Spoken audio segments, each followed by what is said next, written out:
How to fix Cinema SD app not working. Hello everyone, I'm here to guide you how you can fix your Cinema SD app not working. For that, you have to make sure that you have the latest version of your Cinema SD app. If not, then you have to go to your Play Store or Apple Store. Then you have to search for the Cinema SD on your device.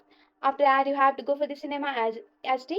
So on the open option, if there is any update available, you have to update up your app. Then you can fix your Cinema SD app not working. So if that also doesn't fix your problem, you have to go and so here you have to go for your mobile setting and scroll down, go for your app here, and here on your app you have to go for the manage app and search for the cinema SD here. Once you have searched for the cinema SD, so to fix your cinema SD app not working, you have to go for the clear data option. You have to clear all the data and cache from your device. Then you can successfully fix your cinema SD app not working. If this also doesn't fix your problem, you have to uninstall this app on your device and go for your Play Store and then reinstall it on your device. Then reinstall this on your device. With the help of this process, you can easily fix your problem.